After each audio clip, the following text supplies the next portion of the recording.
이 시간 우리 다 같이 교독한 요한계시록 3장 1절부터 6절까지 말씀 중심에서 그 남은 바 죽게 된 것을 굳건케 하라 라는 제목으로 하나님 말씀 증거하겠습니다. 우리 지난 시간에 내가 살았다는 이름은 가졌지만 실상은 알고 보니 죽은 자와 같다 라는 말씀을 살펴봤습니다. 사도교회 서론의 말씀을 잠깐 드렸는데요. 우리 두아디라 교회의 말씀 정리하면서 사대교회 서론의 말씀을 드렸습니다. 우리 사대교회는 우리 지금까지 살펴봤던 에베소, 서모나, 버가모, 두아디라와 같은 규모를 가진 장소는 아닌데요.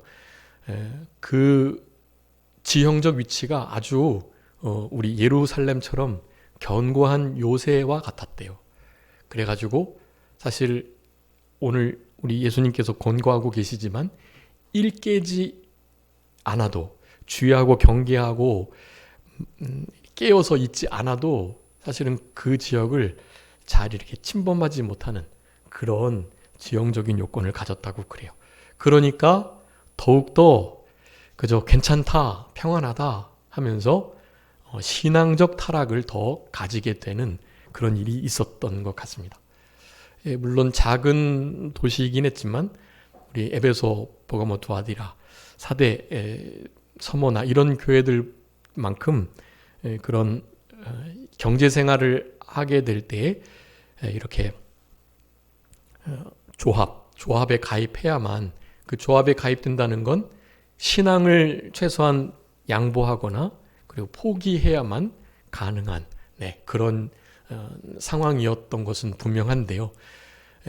그네들 안에 그저 우리는 괜찮다 실제로 그리고 뭐 충분히 나름 이렇게 신앙생활도 하면서도 경제생활을 영위할 수 있다라는 생각을 가지고 겉으로는 괜찮은 듯한, 그리고 교회, 사대교회 모습 자체가 뭐 아무 일 없다, 전혀 이상하지 않고 여러 가지 일들을 하면서 마치 살아있는 듯한 그런 모든 일들을 행해 나갔던 그런 모습을 가지고 있었던 것 같아요. 그러니까 그들 스스로가 우리 괜찮다, 살았다 하는 이름을 가지고 그렇게 생활을 했던 것 같습니다. 그런데 알고 보니 그 행위를 우리 주님께서 아시는데 그 실상은 살아있는 것이 아니라 죽어있는 상태다라는 것을 말씀하는 것입니다. 그래서 우리 사대교회를 통해서 우리에게 하나님께서 주시는 교훈은요, 너무나 명확합니다.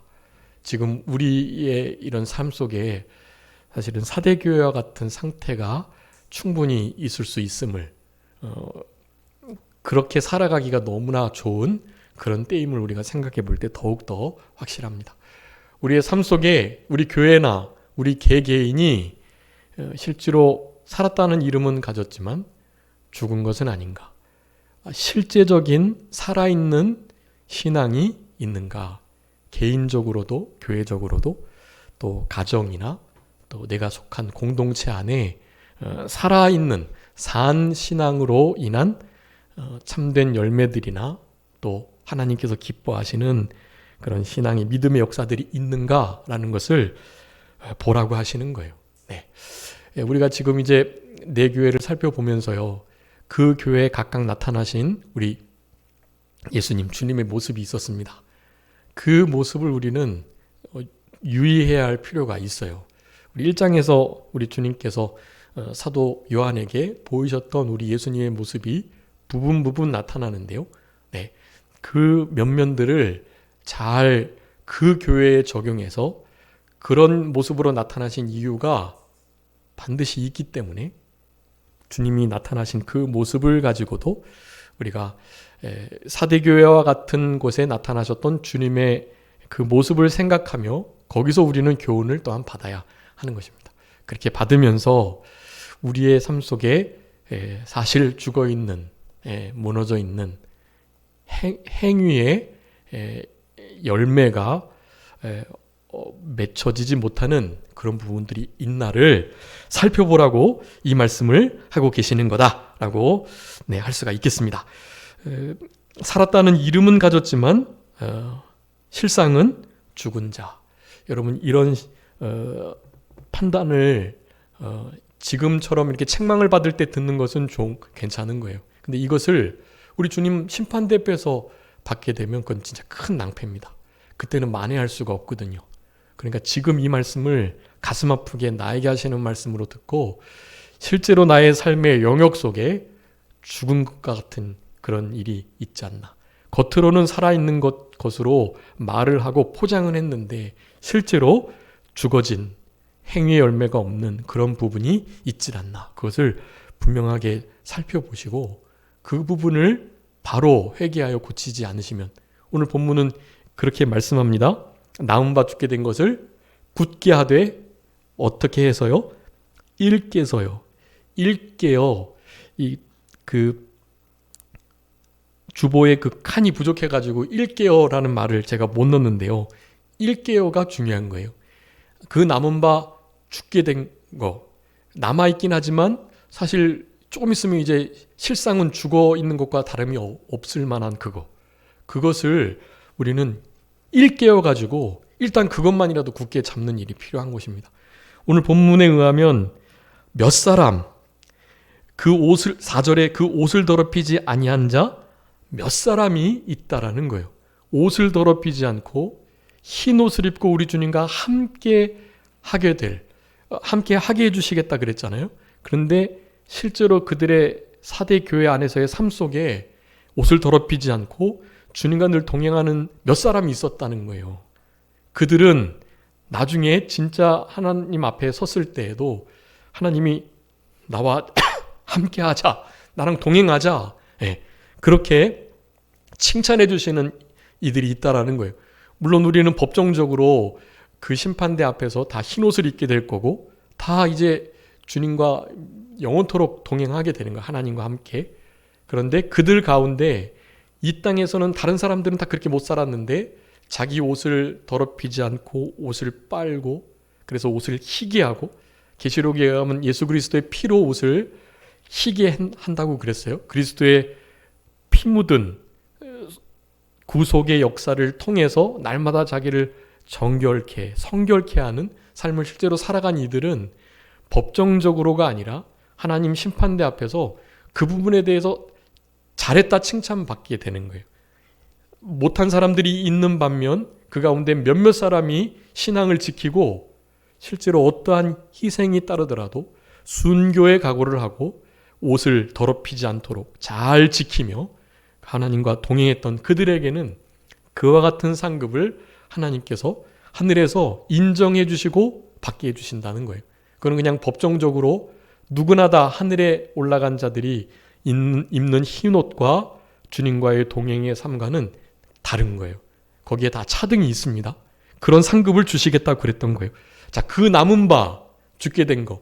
이제 그 몇 사람이 흰옷을 더럽히지 않고 순결을 지켜나가려고 했는데 그들 가운데 이제 몇몇은 이제 또 이제 포기하고 많은 사람들이 가는 것처럼 조금 양보하고 타협을 해가지고 흰옷을 조금씩 더럽히는 그런 상황이 생겨가고 있었다라는 것을 말하는 거예요. 이제 일께서 그 남은 바 몇 사람이 흰옷을 그렇게 더럽히지 않고 잘 신앙의 정조를 지켰던 것처럼 그거 일단 굳건히 잡아라. 굳게 잡아라. 네, 그렇게 말하는 거예요. 그들은 살았다는 이름도 가졌고 실상도 죽은 자가 아닌 살아있는 자. 바로 그것을 제대로 잘 지켜내라 라는 것을 말씀하는 것입니다. 자, 그러기 위해서는 우리 주님께서 나타나신 모습을 다시 한번 생각하는 것이 필요하다고 할 수가 있겠습니다. 여기 1절에 보면 사대교회의 사자에게 편지해라. 여기 사자는 물론 지도자를 의미하지만 우리 성도님 한 분 한 분이 다 지도자들이십니다. 네, 나에게 편지해 주신 것이다 라고 생각을 하셔야 합니다. 주님께서 7별을 붙드시고 7금촛대 사이에 다니신다 그랬죠. 그 7별은 7교회의 사자, 7금촛대는 7교회. 7교회에 7별을 붙드시고 그 금촛대 사이를 다니시는 그분이 그 교회와 교회 지도자에게 편지를 하긴 했지만 그 교회와 지도자들은 다 모든 평신도 흔히 그 멤버십에게도 동일하게 적용되는 거예요. 그러니까 우리 삼정교회 지도자는 제가 그렇게 임의적으로 하고 있지만 저에게 편지하는 것이기도 하고요. 저에게 말씀하시는 거예요. 살았다는 이름은 가졌지만 목사라는 이름은 가졌지만 실상은 죽었다. 회개해라.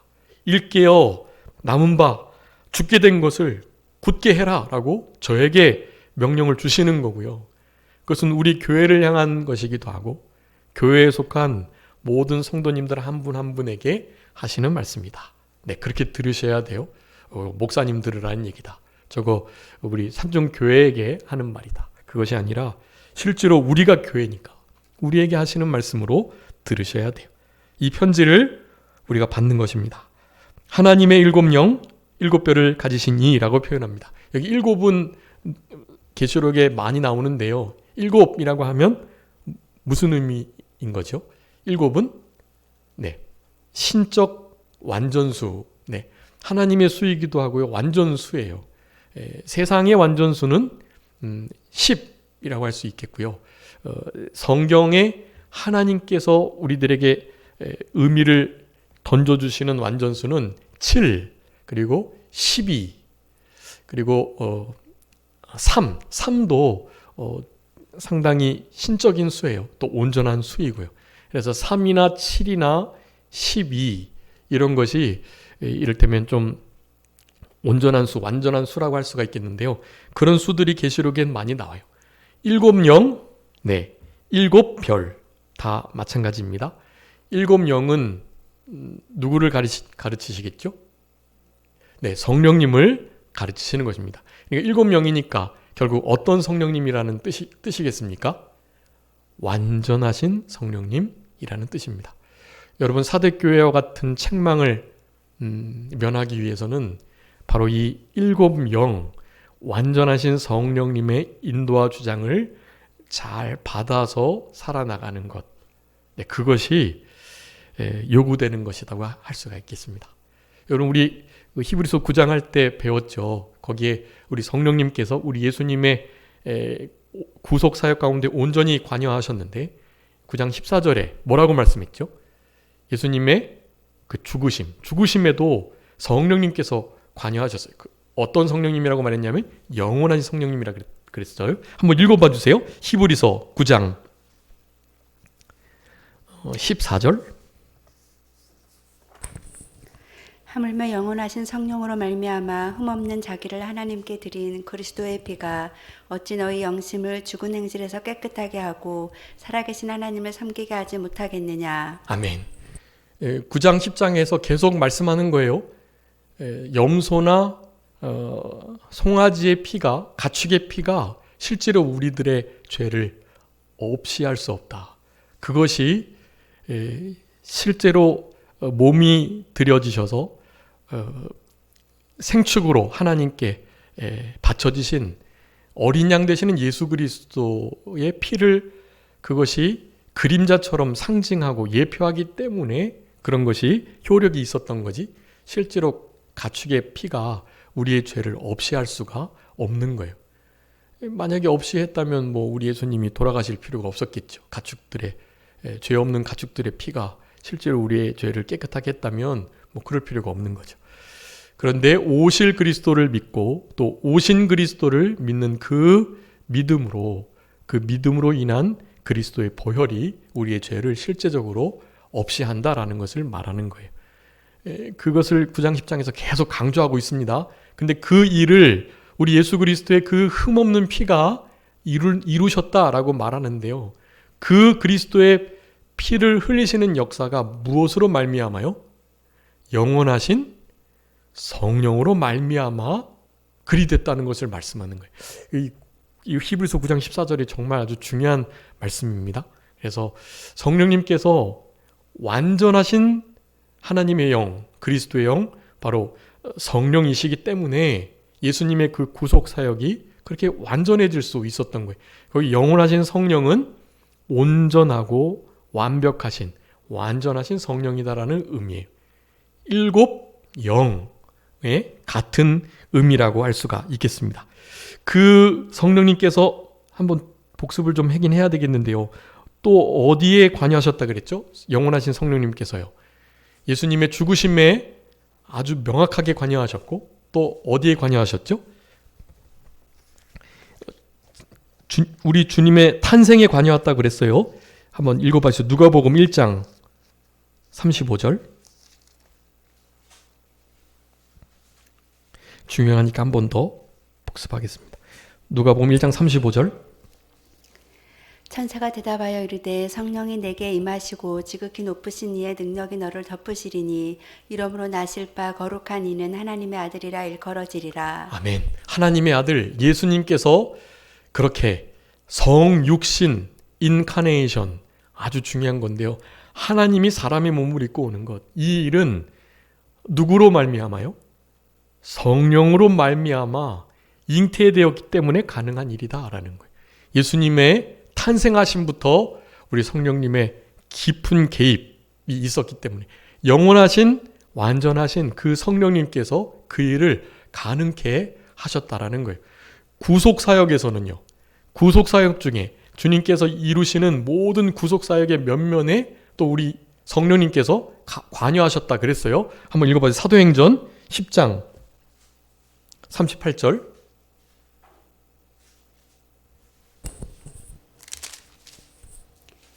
하나님이 나사렛 예수에게 성령과 능력을 기름 붓듯 하셨음에 그가 두루 다니시며 선한 일을 행하시고 마귀에게 눌린 모든 사람을 고치셨으니 이는 하나님이 함께 하셨음이라. 아멘.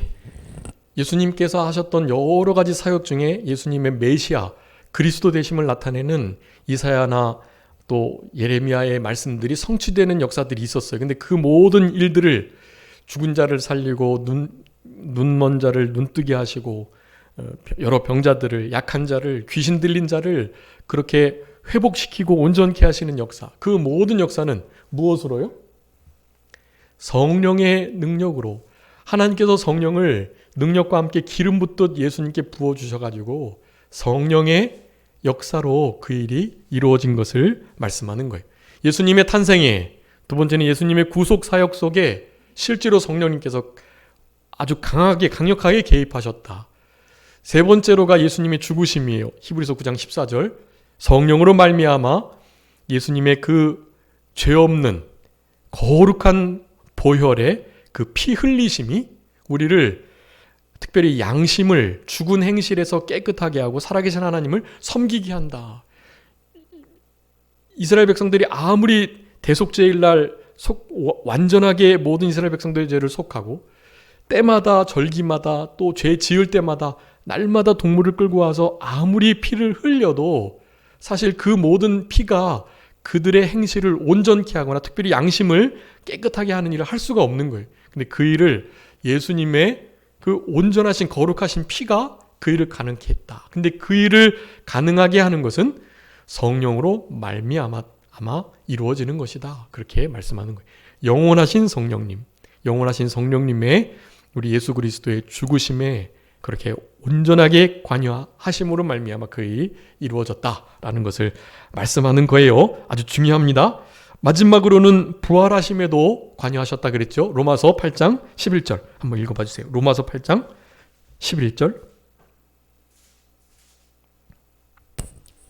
예수를 죽은 자 가운데서 살리신 이의 영이 너희 안에 거하시면 그리스도 예수를 죽은 자 가운데서 살리신 이가 너희 안에 거하시는 그의 영으로 말미암아 너희 죽을 몸도 살리시리라. 아멘.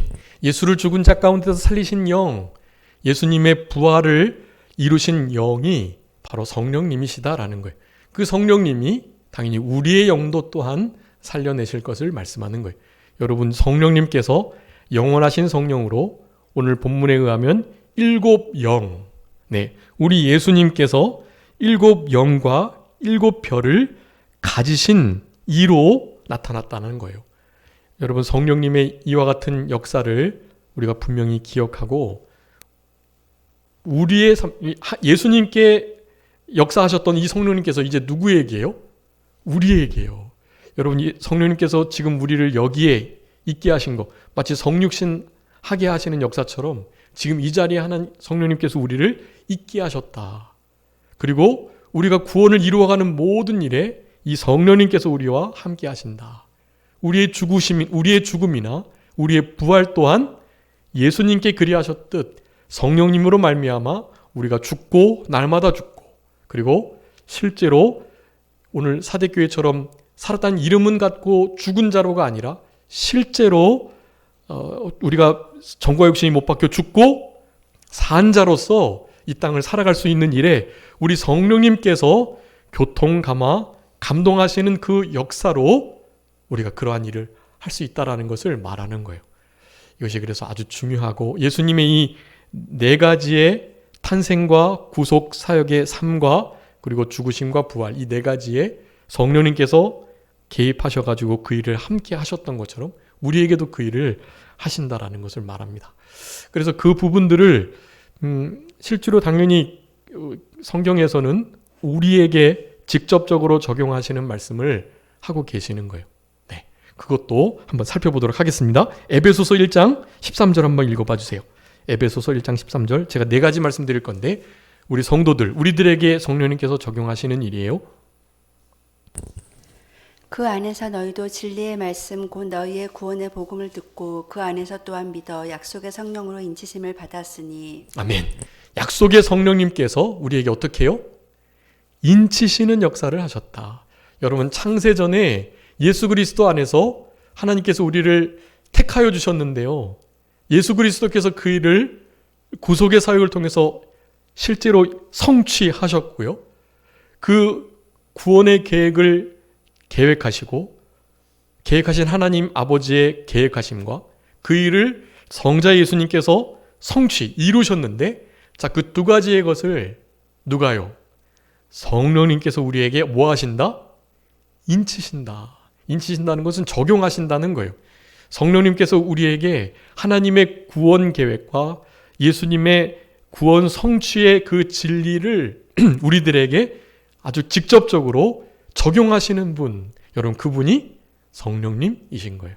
여러분, 우리는 그렇기 때문에 성령님의 이와 같은 인치시는 역사를 늘 기억할 때 하나님의 구원 계획과 그 구원 계획에 우리를 택하여 주신 것을 감사할 수 있고요, 그 일을 이루시기 위해서 주님께서 이루신 모든 이 구속 사역을, 대행, 대형, 대승, 대부의 구속 사역을 우리가 감사할 수 있는 거고요, 그것을 실제로 그렇게 우리의 삶 속에 우리의 영혼에 내주하셔가지고 지금도 우리와 동행하시면서 우리에게 그 진리의 말씀을 생각나게 하고 가르치시는 성령님의 이와 같은 역사가 있기에 우리는 구원의 은혜에 감사 감격하며 주님과 동행하며 하나님의 말씀의 은혜 가운데 살아갈 수 있게 되는 것입니다. 여러분, 이런 것이 가능하면 사대교회처럼 그렇게 살았다는 이름만 갖지 않고요, 실상도 죽은 자로가 아닌 산 자로, 영이 산 자로, 우리의 행위가 주님 앞에 죽은 자로 드러나지 않는 실제로 하나님께 칭찬받을 수 있는 행위의 열매가 있는 자로 그렇게 살아갈 수가 있게 되는 것입니다. 이거 성령님의 역사로 이 일이 이루어진다는 것을 여러분 기억하셔야 되겠습니다. 또 고린도전서 12장 3절 한번 읽어봐 주세요. 고린도전서 12장 3절. 그러므로 내가 너희에게 알리노니 하나님의 영으로 말하는 자는 누구든지 예수를 저주할 자라 하지 아니하고 또 성령으로 아니하고는 누구든지 예수를 주시라 할 수 없느니라. 아멘. 성령님께서 우리에게 인치시는 사역을 하시는데요, 그 인치시는 사역 속에 우리에게 가장 먼저 이루시는 우리의 실제 생활 속에 나타나는 우리의 마음과 또 입술의 고백은 다른 게 아니라 우리 예수님을 무엇으로요? 주님으로, 구주로 고백하는 일이라고 할 수가 있겠습니다. 그건 성령님이 하시는 거예요. 우리 속에 여러분 누구도 하나님을 아버지라, 우리 예수님을 나의 구주다라고 아무나 말할 수 있는 거 아니에요. 그거 그 성령님께서 해주셔야만 됩니다. 네, 그냥 하나님 아버지 이렇게 할 수가 있는 게 아니에요. 특별히 아버지에 대한 그 아버지 상이 많이 이렇게 어렵고 힘들 때에는 더욱더 그래요. 그게. 예, 그럼에도 불구하고 하나님을 아버지라고 부를 수 있어요. 그것은 우리의 힘으로, 우리의 마음의 변화와 태도로 내 힘으로 할 수 있는 게 아닙니다. 무엇으로 그 일이 가능하다고요? 성령으로. 성령님께서 아니하신다면 우리를 예수님을 구주로 하나님을 아버지로 부를 수가 없는 거예요. 너무 위대한 일입니다. 이것은 감히 하나님을 아버지라 부를 수 있는 이 위대한 특권. 특별히 예수님께서 아바 아버지라는 표현을 썼는데요. 그 아바라는 단어를 어떻게 표현할 수가 없어요. 네, 사실은 개역 성경에 의하면 사실 아빠 아버지라고 해야 되는데요. 그 아빠라고 할 수가 없는 거예요. 너무 좀 가볍게 느껴져 가지고요. 그래서 아바라는 원어를 그대로 썼는데요. 실제로는 아빠라는 거예요. 아빠. 여러분, 예수님께서 우리 하나님을 아빠라고 부르신 거예요. 아빠. 예, 이건 얼마나 크나큰 특권인지 알 수가 없어요. 너희는 이렇게 기도해라. 하늘에 계신 너희 아버지, 우리 아버지께 내가 하나님께로 올라갈 것인데 나의 하나님, 나의 아버지, 곧 너희 아버지. 예수님께서 그렇게 표현하셨거든요. 여러분, 우리의 아버지가 아빠가 되신다는 거, 이건 어마어마한 위대한 특권이고, 이러한 고백은 자연인인 우리가 할 수 없는 거예요. 이거는 그냥 우리의 그냥 입으로의 표현으로 되는 게 아닙니다. 그것은 우리의 중생한 영이 주도적인 성향이 변해서 성령님의 이 감동과 교통하시는 역사로만 하나님을 아버지라, 예수님을 나의 주님, 구주로 부를 수가 있는 거예요. 예수님이 나의 주다, 나의 주인이 되신다. 이 말은 자연인인 인간이 할 수가 없는 거예요. 그거는 성령님께서 그 일을 하시는 것이다. 모든 구원 계획에 또 구원 성취에 그 모든 것을 적용하신 그 성령님께서 인치시는 사역을 통해서 우리에게 처음으로 하나님을 아버지라, 우리 주님을 예수님을 나의 주 되심으로 고백할 수 있게 하신다라는 거. 여러분, 이것이 얼마나 성령님께서 우리에게 가져다 주시는 놀라운 특권인지 알 수가 없어요. 이것은 하나님 앞에 일곱 영, 그 영으로서만이 일곱 영이니까 하실 수가 있는 거예요. 이거는 성령님, 완전하신 성령님께서 그 일을 이루실 수가 있다. 여러분, 그래서 신학적으로 볼 때 이 구원에 관한 일은요, 사실 성령의 단독적 사역이라고 봅니다. 하나님의 말씀이 우리에게 심겨져서 말씀과 성령으로 거듭나는 역사가 있는데, 사실 말씀을 듣지 못하는 상황 속에서는 성령님께서 우리의 죽은 영을 그냥 살려내실 수가 있어요. 네. 그래서 이렇게 전혀 복음을 듣지 못한 태아가 죽게 된 경우나, 저기 밀림 오지에 하나님의 복음이 아직 전해지지 못한 자들 중에도 성령님의 단독적 사역으로 그들 가운데 몇몇 생명들을 건져내는 역사를 넉넉히 하실 수가 있는 거예요. 네.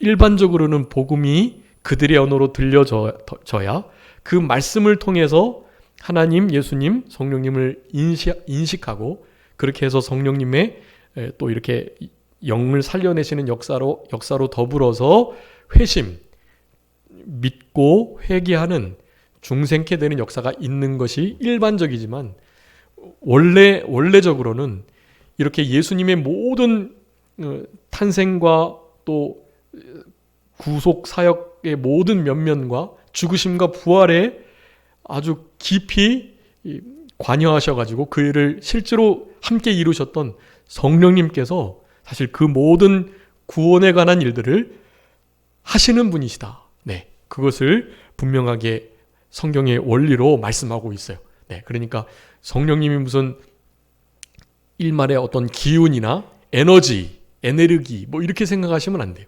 인격적이신 하나님이시다라는 것을 기억하고 우리는 그 성령님의 인도와 주장을 잘 받아 나가야 되는 거예요. 우리 사대교회의 이 일곱 영, 하나님의 일곱 영을 이렇게 표현하는 주님으로 나타나신 이유가 있다라는 것을 우리가 기억해야 되겠습니다. 또 성령님께서 우리들에게 하시는 세 번째 중요한 그 사역은요, 요한복음에 나오는데요. 한번 읽어봐 주세요. 14장 6절. 14장 6절입니다. 요한복음 14장 6절.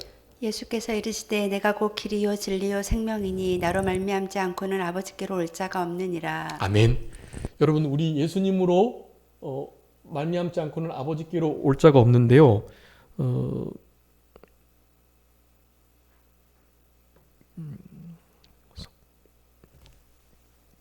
요한복음 14장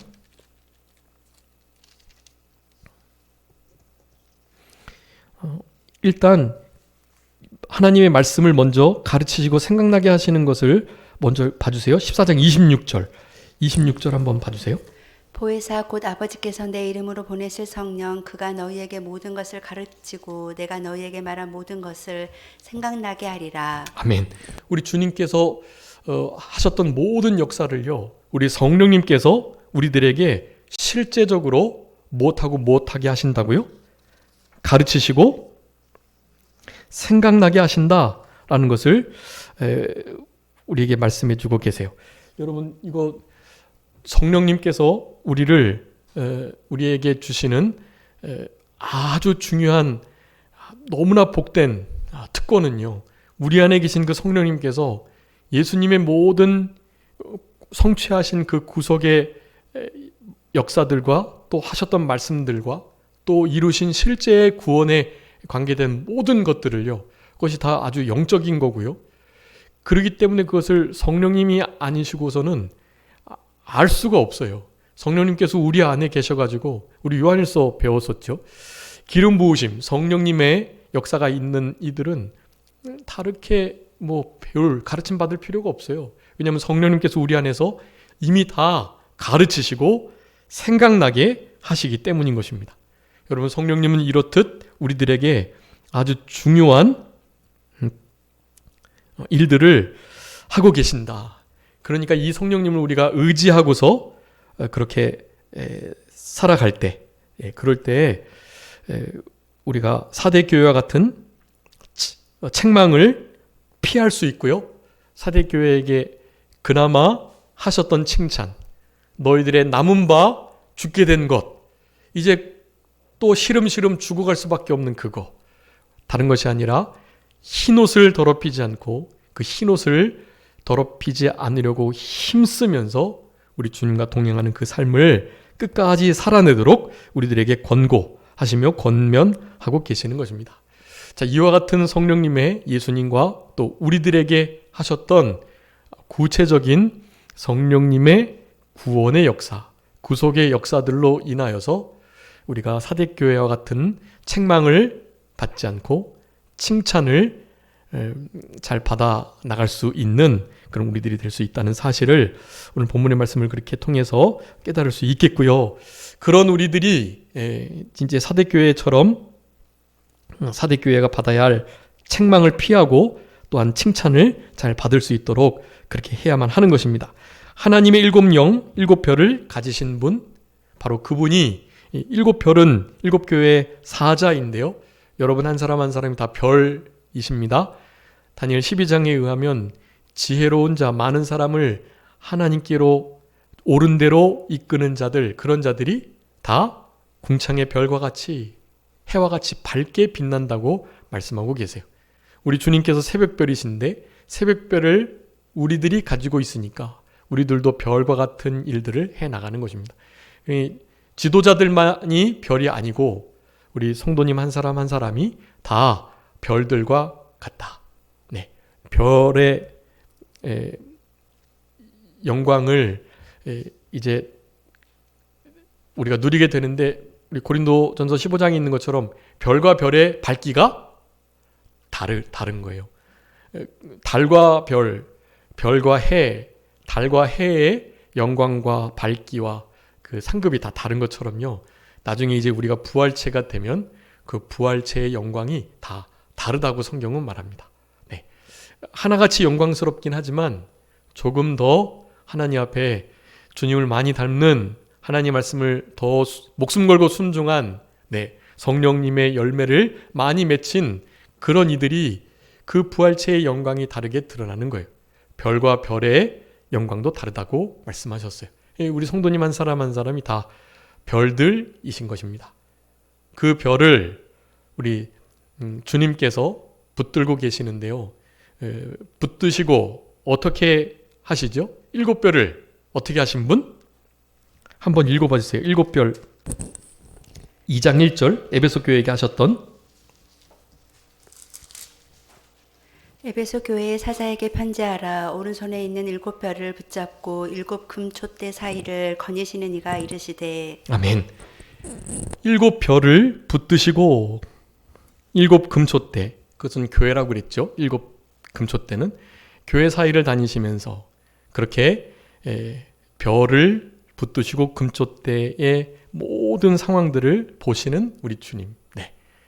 그 주님께서 그 금촛대를 붙드신다, 그리고 촛대 사이를, 별을 붙드신다, 금촛대 사이를 다니신다라는 이 표현, 우리 사대교회는 7별을 가지신 분이라고 표현하는데, 우리 계시록 1장에서는 7별을 7교회의 사자라고 분명히 표현하고 있고요. 그래서 우리들을 향하여 하시는 말씀이고, 하나님의 종들을 향한 말씀이고, 그렇게 하나님의 종들을, 우리 성도들을 주님께서 붙드시고 그 7별을 그렇게 가지셨다라는 것은 본인의 소유라는 거예요. 여러분, 우리 한 사람 한 사람은 다 우리 주님의 소유가 된 거고요. 그러니까 그리스도의 것으로, 그러니까 그리스도인으로 살아가는 거죠.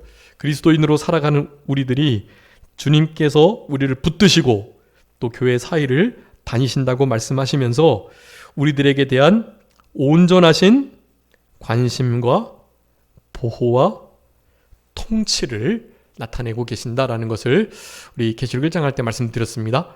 우리 7별을 그렇게 가지셨다, 7별을 붙드신다, 7 금촛대 사이를 다니신다라는 것은 이 완전하신 7영을 가지신 우리 주님께서 우리를 완전히 통치하시고 완전히 보호하시고 모든 관심을 가지고 계신다. 이 3대의 우리 주님의 우리를 향한 태도세요. 완전한 통치, 완전한 보호, 완전한 관심, 온전하신 관심을 우리에게 표현하고 계신다. 자, 이것을 생각할 때 여러분, 사대교회와 같이 그저 일 깨지 않고 회개하지 않고 주님 없이도 살아갈 수 있을 줄 알고 그저 이름만 살았다고 하는 우리 라오디게아 교회도 그랬죠. 나는 부요하고 잘 살고 아프지 않고 건강해서 부족함이 없다. 네, 그렇게 말을 하잖아요. 그런데 실상은 어땠다고요? 얼마나 헐벗고 가련하고 아프고 아무것도 가진 게 없는 거예요.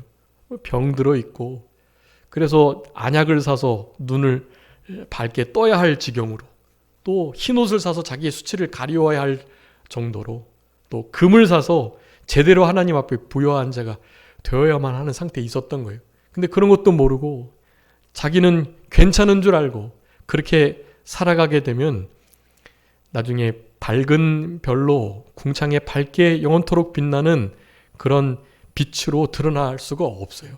네, 사대교회는 그런 책망을 받은 겁니다. 네, 실상은 죽은 자와 같다. 또 실상이 더 좋은 경우는 우리 어느 교회가 실상이 좋았죠? 계시록 2장에 선문화 교회. 선문화 교회는 실상은 어떻다고요? 부요한 자였다.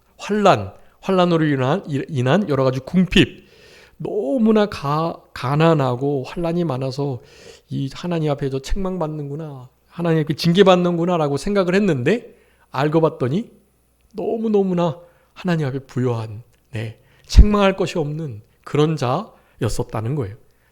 여러분, 실상이 하나님 앞에 칭찬받을 만한 자가 되는 것이 중요합니다. 보이는 현상, 내가 지금 어떻게 살아가고 또 결과로 드러나는지, 이것은 정말 중요한 게 아니고요.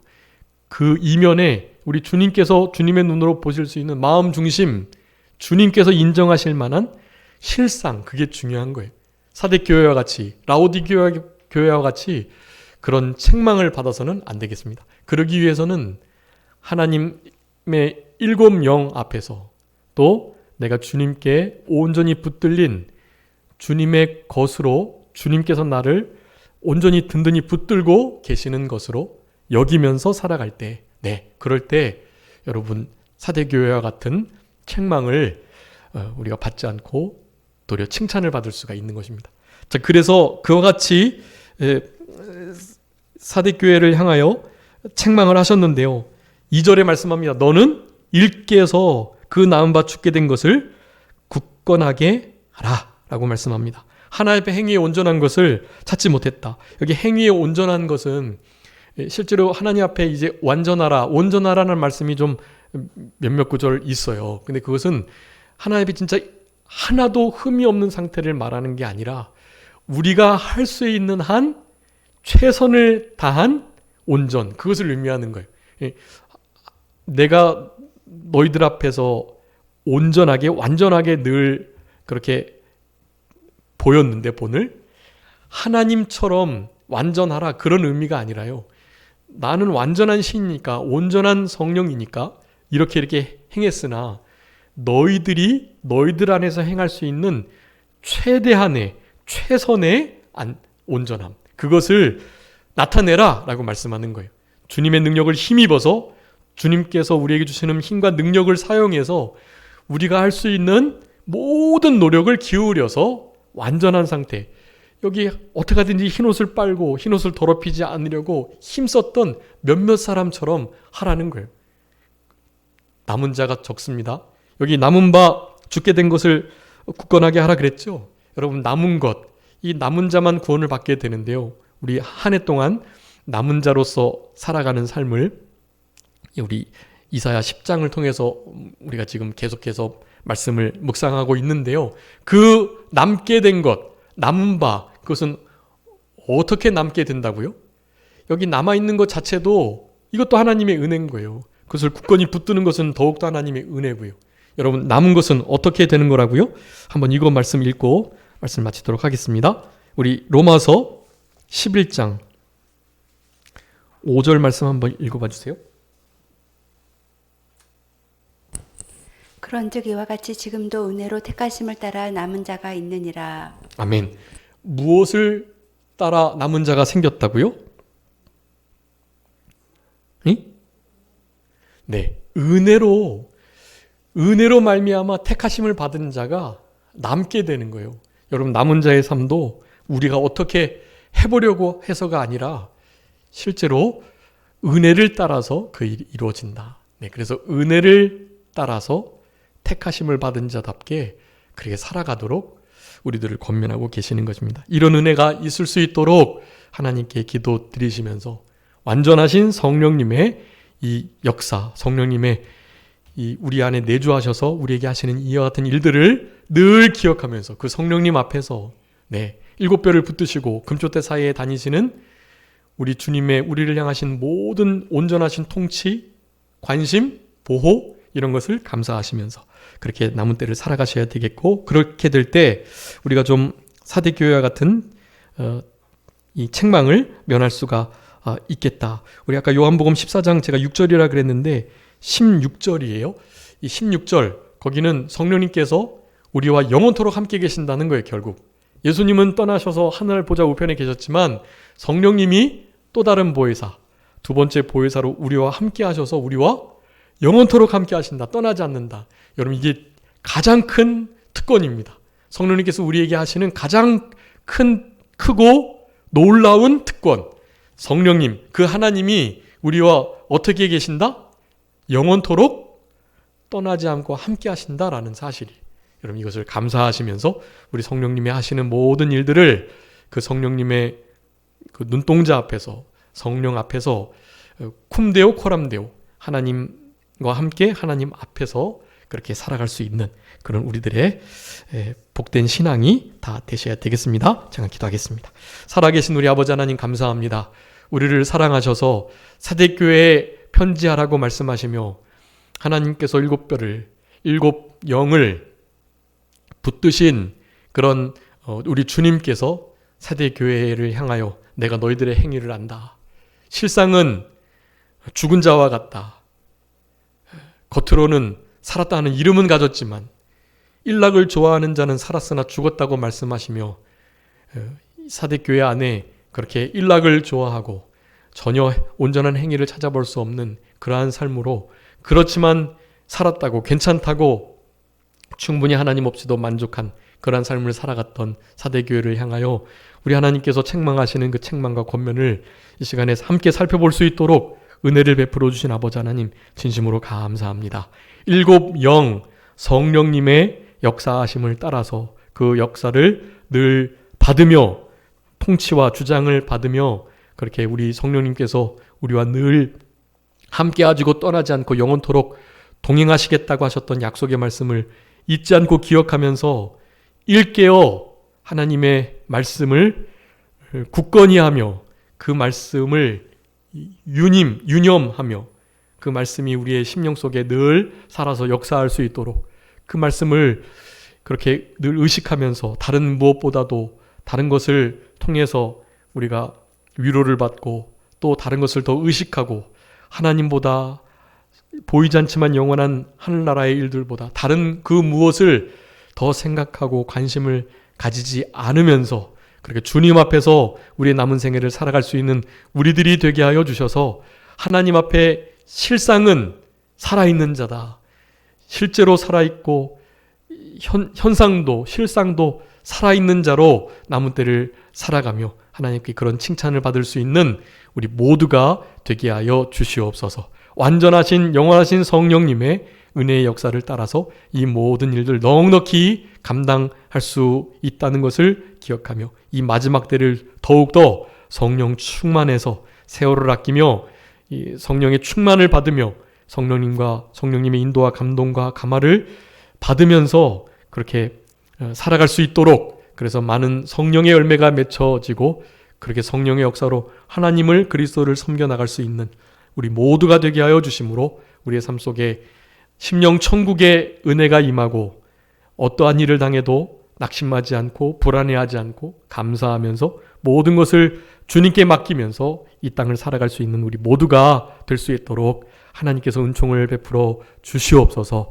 아버지 하나님 특별히 처처에 하나님께서 말씀하신 마지막 때의 징조들이 일어나고 있사오니 그 모든 이 일들의 현장 속에 하나님 복음을 전하기 위하여 그곳에 있는 귀한 하나님의 참된 종들을 우리 주님께서 붙들어 주시고 저들의 영육간의 건강을 주님께서 보호하여 주시며 완전하신 보호와 도우심과 또 능력을 주님께서 허락하여 주셔서 그 모든 일들을 통하여서도 우리 주님께 영광을 돌리고 하나님의 나라를 확장하는 일에 마지막 때에 그 모든 상황 속에서 영혼한 영혼을 죽어가는 영혼을 건져내는 일을 잘 감당할 수 있는 귀한 하나님의 사람들 다 될 수 있도록 아버지 하나님 은혜 베풀어 주시옵소서. 모든 상황들을 주님께서 주관하고 계신다는 것을 기억하며 주님 앞에 그저 감사하며 주님의 선하신 뜻이 이루어지기를 간절히 기도드리면서 함께 기도로 동역할 수 있는